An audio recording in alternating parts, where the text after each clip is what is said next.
Today we're going to talk more about angles, specifically angle bisectors and congruent angles. Now, we've already talked about segment bisectors and congruent segments, and actually when we're talking about the terms bisector and congruent in terms of angles, it's actually very similar. So, an angle bisector is just a line, segment, or ray that splits an angle into two congruent angles. And then, what are congruent angles? They're just angles with the same measure, the same size. So an angle bisector splits an angle into two angles with the same measure. So let's look at what this definition really means in a diagram. I have angle TSR, which I'm going to highlight in blue. And what this tells me is that the ray SQ bisects angle TSR. So that's this ray I'm highlighting in red. Now, since SQ bisects angle TSR, we know that the two new angles that get formed, angle TSQ and QSR, which I'm going to highlight in green, those two angles are congruent to each other.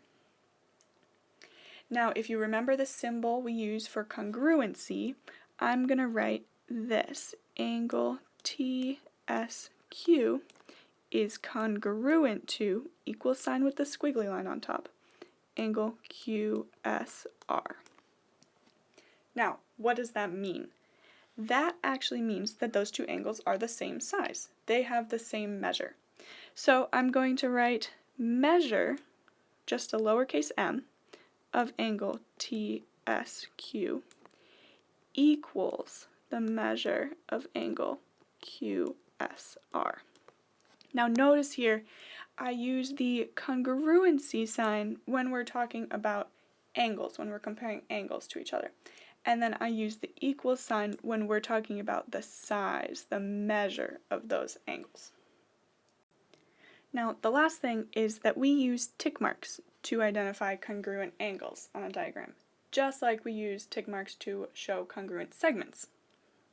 So these go on the curved line that's inside the angle, right here. So if I draw those two tick marks, that reminds me on my diagram that those two angles are congruent. Okay, now let's do some examples for practice. Here I've got angle MAD. And what this tells me is that this ray AX bisects angle MAD. So this ray, this bisector, is what I'm highlighting in red. Now, I need to name two congruent angles. Well, if AX bisects angle MAD, that means the two angles on either side of the bisector are congruent. That's what my definition told me.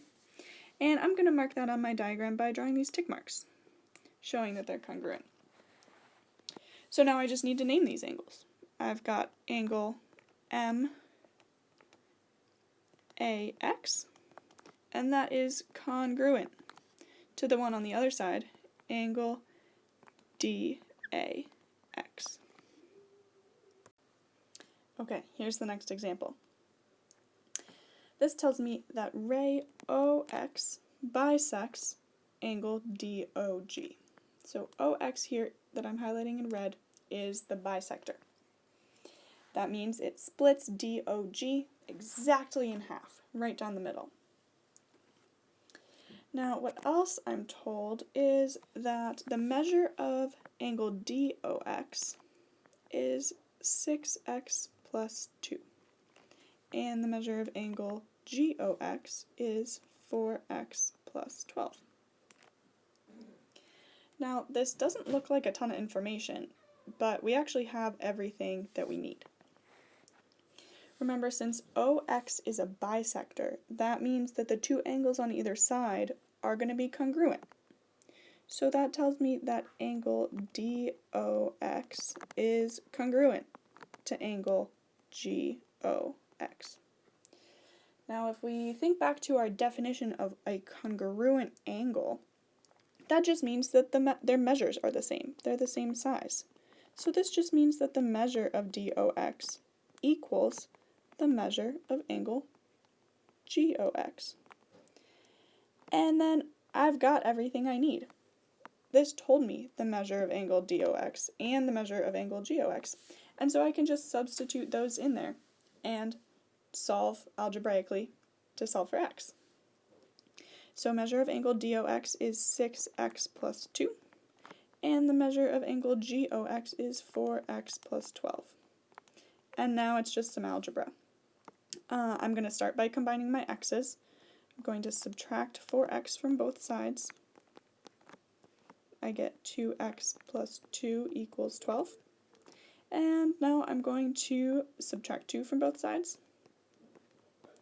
2x equals 10. And the last step to get rid of that 2 is just to divide by 2. That gives me x equals 5.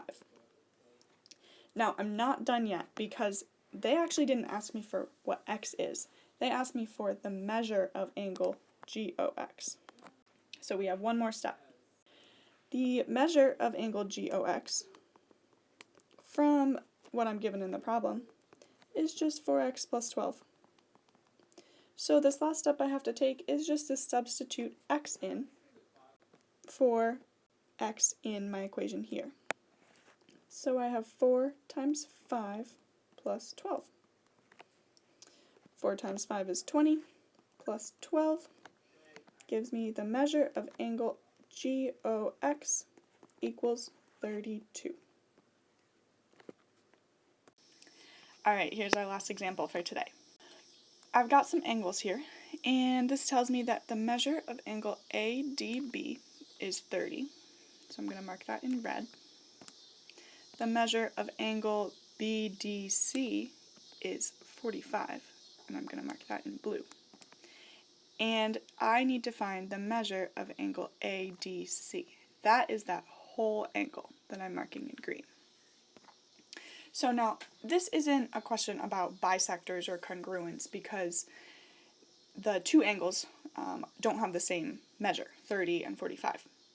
But this is actually similar to what we talked about with segment addition, where the two pieces, as long as they didn't overlap and didn't have a gap between them, those two pieces added up to the whole thing.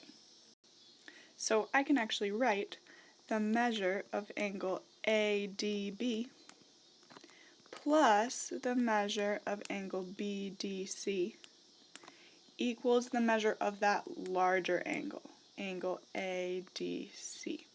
Those two pieces, since they don't overlap and don't have a gap between them, those add up to the whole larger angle. And now I'm just substituting what they gave me. The measure of angle ADB equals 30, and the measure of angle BDC is 45. That will equal the measure of angle ADC, which is what I'm looking for. 30 plus 45 is 75. So the measure of angle ADC is 75.